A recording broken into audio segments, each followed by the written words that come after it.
Muito bom dia, Deus abençoe a todos nós. Hoje, sexta-feira, dia 3 de outubro, nós estamos aqui neste canal, a palavra, a luz da verdade, para meditarmos sobre assuntos de Deus, sobre a salvação, sobre a família, casais e outras coisas mais, tudo para aprendermos, crescer na fé, entendermos o poder de Deus e como nos relacionar, entender a vontade de Deus. Vamos falar, vamos orar a Deus e em seguida vamos meditar no assunto de hoje.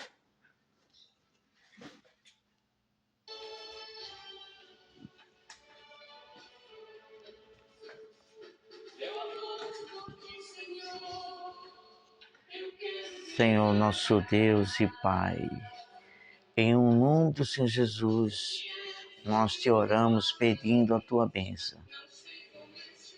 Faz fluir, meu Deus, por meio do teu Espírito Santo, o discernimento da tua palavra, da tua vontade, e nos concede o temor, o prazer por ti, para fazermos aquilo que o Senhor pede de nós por tua vontade e na tua palavra. Em nome de Jesus, amém. Tem em mãos a Bíblia, as Escrituras Sagradas, para juntos meditarmos em tudo que vai ser falado na palavra de Deus. Hoje estamos com um assunto para a família, que diz respeito a casais. Muito maravilhoso.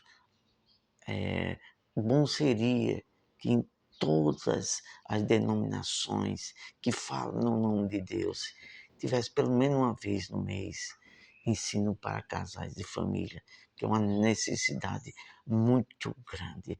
A palavra de Deus em Oséias, se não falha a memória, capítulo 6, versículo 3 ou 4, acho que é isso mesmo.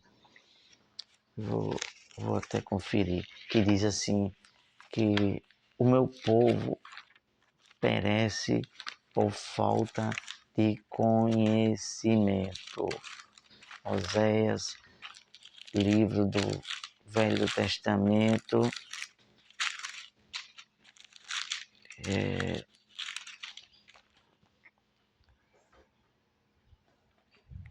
capítulo, me parece que é o capítulo 4, que fala sobre isso. Está aqui, capítulo 4 de Oséias, versículo 6. O meu povo foi destruído porque lhe faltou o conhecimento. Porque tu rejeitaste o conhecimento, também eu te rejeitarei. Diz mais algo aqui. Por isso que tem muitas pessoas que vivem uma vida arruinada em muitas áreas da vida, no que diz respeito, vamos falar só duas coisas aqui, no que diz respeito à vida sentimental e a salvação, e até mesmo a saúde em terceiro. As pessoas não têm conhecimento do poder de Deus, do que Deus quer e tem para nós vivermos, para termos uma vida da vontade de Deus abençoada. Muito tem preguiça. Temos falado aqui de meditar, examinar. Jesus disse claramente em Mateus, em João 5,39, examinai as Escrituras, porque cuidaste ter nela a vida eterna, e são elas que de mim testificam. Então você tem que se empenhar. Se você tem sede, você quer algo, você vai atrás, faz sua parte. Então é isso. Se esforcemos, nos esforcemos, todos nós, para examinar. Aqui é o livro, a fonte do poder de Deus. Aqui é a fonte do conhecimento para todas as áreas da vida. Temos que nos esforçar.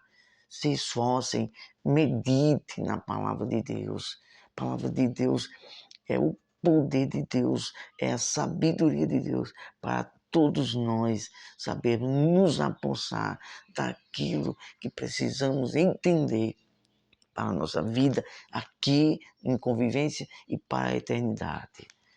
Vamos falar então do assunto família, vírgula, laços matrimoniais, vírgula, e família da fé. Temos que entender isso. Há algumas pessoas que não sabem assimilar o que é família. A família no lar não sabe discernir uma vida de casado e de solteiro e a família da fé. Nós temos aqui no nosso dia a dia a convivência, trabalho, ralar. Está escrito, do sol do teu pão, do sol do teu rosto comerás o teu pão. E está escrito que nós temos que cuidar do nosso lar. Aí depois é que vem a família da fé, a igreja. Tem pessoas que colocam a carruagem na frente dos bois. Não segue o passo a passo de escada. Primeiro degrau, Deus. Segundo degrau, família. Terceiro, o trabalho. O quarto, a igreja.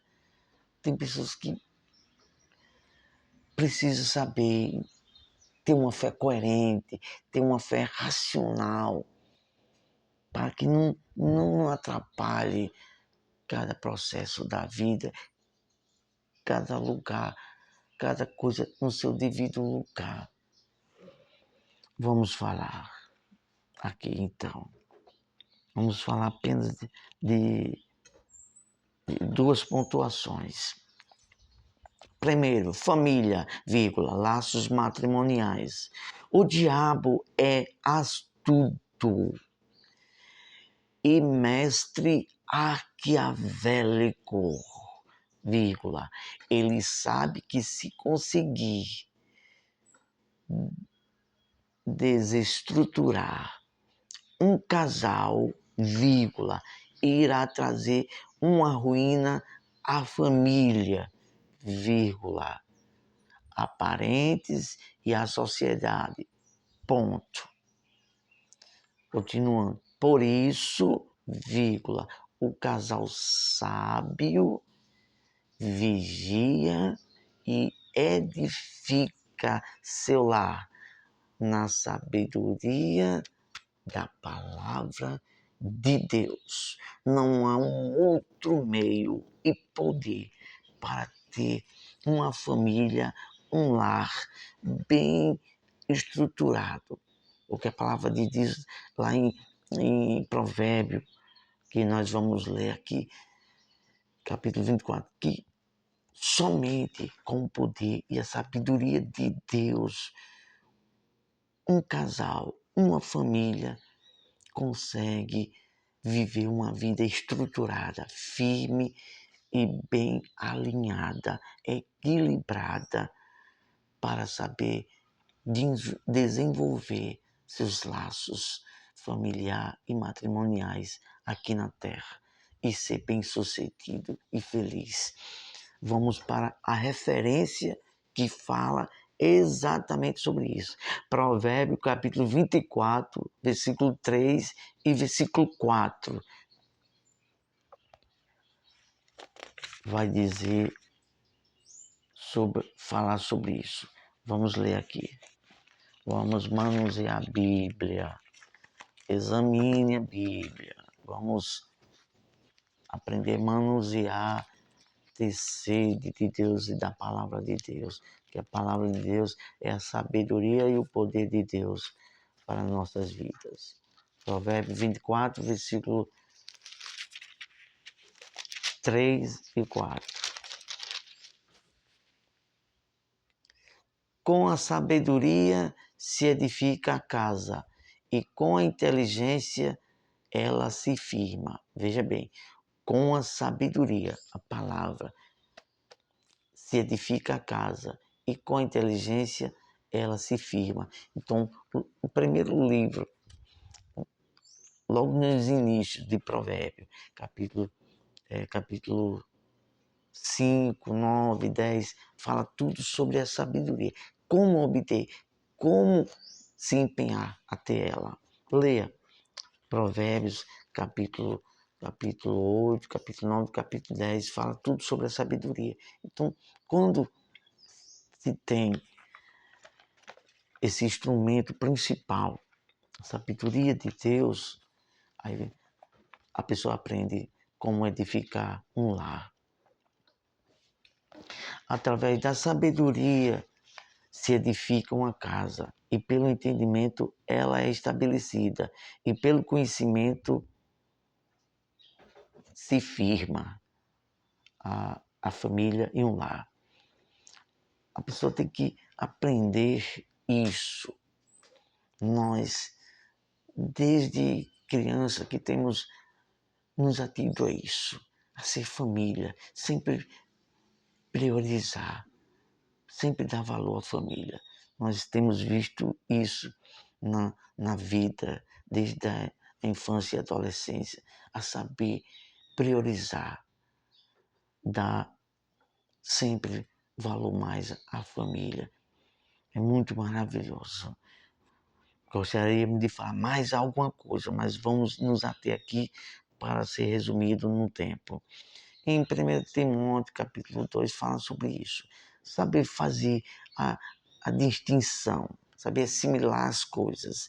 Existe a família no lar, a família que Deus abençoou, que houve o prazer do casamento em formar uma família. Então, temos que priorizar primeiro a família, depois a família da fé, que vamos falar na próxima pontuação. Então, a palavra de Deus diz claramente, 1 Timóteo, 2 Timóteo 5:8, que diz que aqueles que não cuidam bem do seu lar, dos seus, da sua família, negou a fé. O que quer dizer isso? Que quando as pessoas se empenham só mais em estar, em se envolver mais nas coisas da igreja e se esquece da sua família, do seu lar, dos seus, de visitar sua família, seus parentes, está rejeitando, está, como a palavra diz, negou a fé. Desde que aceitamos a Cristo, o Salvador, o Deus único, particularmente clamei a Ele por salvação e Ele me ouviu, sempre, nunca deixei de dar ênfase, sempre de me preocupar com minha família, com meus parentes, com meus pais, com meus amigos, nunca deixei. E sempre vou ser assim, porque Deus me ensinou, pelos ensinos bíblicos que nós tivemos na primeira congregação, que tinha a escola bíblica dominical, sempre aprendemos isso, dá a importância, e nós estávamos sempre visitando os parentes. Sempre nas minhas férias, eu morava em Natal, sempre, nós somos em Mossoró, de Baraúna, sempre estávamos visitando primos, tios, mães, parentes, e sempre levando a palavra. Porque quando Jesus expulsou um demônio de uma pessoa que estava possessa, com a legião de demônio, Jesus libertou, e há esse desejo que quando a pessoa é liberta, é salva, quer salvar, quer propagar a salvação, dar testemunho para outras pessoas. E aquela pessoa, aquele moço que foi liberto por Jesus, ele disse: Senhor Jesus, deixa eu ir com o Senhor. Aí Jesus: não, agora não, você vai me seguir, vai ser meu servo, mas primeiro vá para a sua família, falar aos seus parentes quão grandes coisas fez o Senhor por você. Jesus ensinou uma fé coerente. Há pessoas que trocam as coisas. Vai mais querer fazer algo para Deus do que dar prioridade para a família. Deus é sábio. Deus sabe por quê. E nós sabemos por que Ele diz isso. primeira família, para ter uma fé coerente, para ter o cuidado de não ter uma fé fanática, porque há muitos líderes por aí afora, ensinam uma fé que deixa a desejar, passa a ser uma fé fanática em volta deles, e até a adoração é mais envolvida, tem mais envolvimento aos líderes, aos que ensinam, do que propriamente os ensinos de Deus. Vamos parar por aqui porque é muita coisa. Em 1 Coríntios, também, capítulo 7, versículo 33, fala sobre isso, que a mulher casada se preocupa mais com o lar, mais com o tempo de viver com a família, com seu esposo, com seus filhos.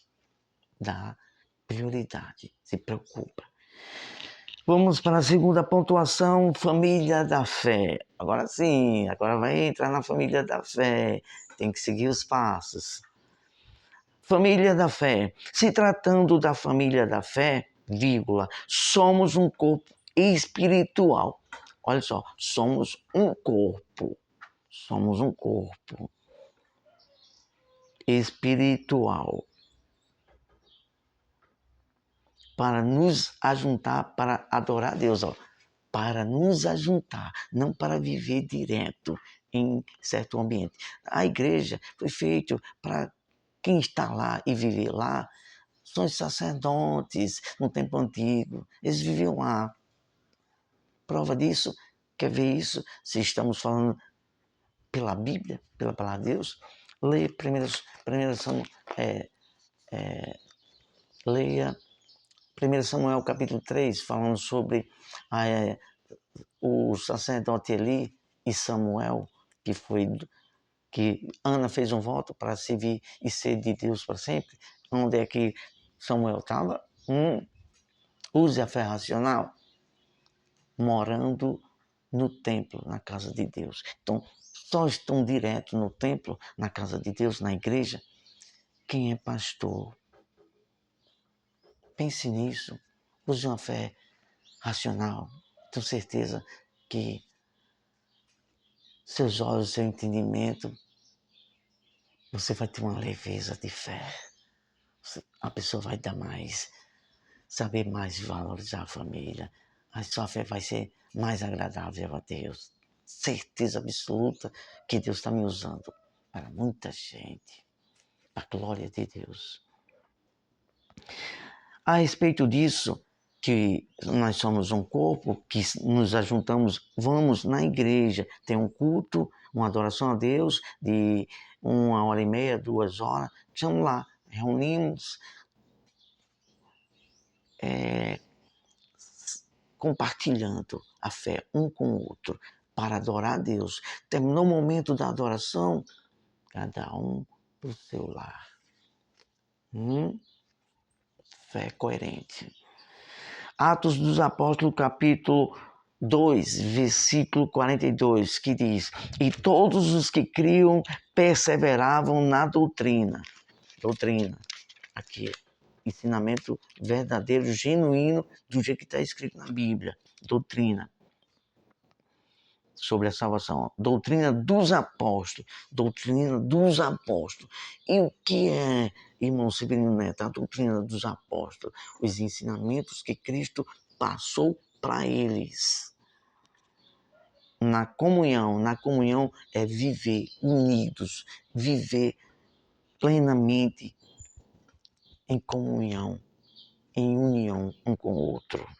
No partir do pão, ou seja, nas celebrações que ali eram tidas, como por exemplo Santa Ceia, e nas orações, há momento nas igrejas, bom, nós assim, desde que aceitamos a fé, nós aprendemos isso. Chegou na casa do Senhor, dobra os joelhos e nas denominações que passamos, tem esse momento de oração, de joelhos. A palavra de Deus fala muito sobre isso, sobre Pode ler isso em Hebreus, joelhos desconjuntados. O que significa isso, hein? Momentos de oração. Pode ver isso quando Pedro foi preso. Veja isso no livro dos Apóstolos. A igreja estava orando, intercedendo por Pedro. Orando de pé? Não, de joelhos. A oração do justo pode muito ser os efeitos. E o povo estava orando de joelhos com pouco dias ou tempo. Aí chegou Pedro batendo na porta. E uma adolescente foi lá e abriu e falou, é Pedro. As pessoas, Pedro? Já? Sim. A oração de joelho do povo de Deus, quando se reúne para adorar a Deus, há um poder transcendente que chega até o trono de Deus e há poder para responder. A oração do justo tem poder para trazer resposta de Deus. Vamos concluindo, lendo Efésios, capítulo 2, versículo 19. Somos em Cristo concidadãos com os santos, a união espiritual para servir a Deus e da família de Deus. Existe a família, parentesco, do sangue, do lar e a família da fé. Cada passo no seu devido tempo. Então, aqui encerramos com um versículo maravilhoso da palavra de Deus para abrir um pouquinho a mente e entendimento de pessoas que precisam entender que tem o nosso lar e tem a igreja. Salmista Davi, Salmo 122, ele disse, alegrei-me quando me disseram, vamos à casa do Senhor. Davi era pastor? Não. Rei. Quem era o pastor e sacerdote? Aonde estava a igreja? Dentro da casa de Davi? Dentro do palácio de Davi? Não. No local externo. Então, aprendamos a discernir, a entender o que é família matrimonial, o lar, a prioridade, e depois ir à casa de Deus para adorar e depois voltar para a sua casa. Fé coerente. Vamos falar com Deus.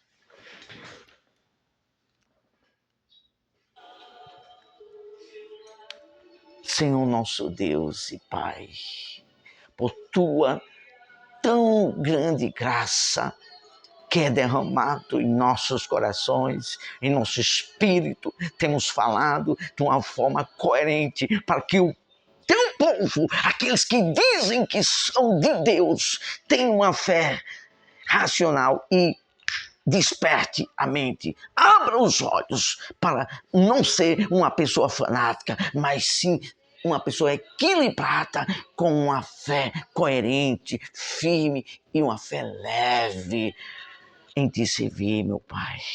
É isso que te oramos. Abençoe, dá entendimento por tua tão grande misericórdia a todos que vão ouvir esta meditação, que é tua a palavra, a inspiração, tudo é teu. Nós não temos nada.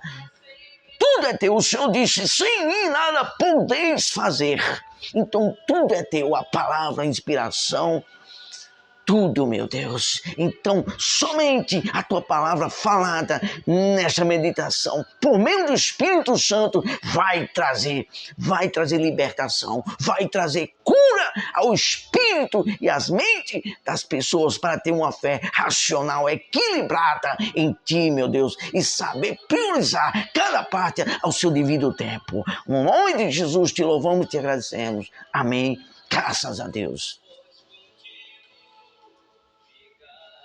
Deus abençoe a todos. Ótima sexta-feira e tenha uma fé coerente, uma fé leve, alicerçada na sabedoria de Deus. E assim, seu lar, sua fé em Deus, seu lar, sua família será bem-sucedida e sua adoração a Deus ao templo será maravilhoso.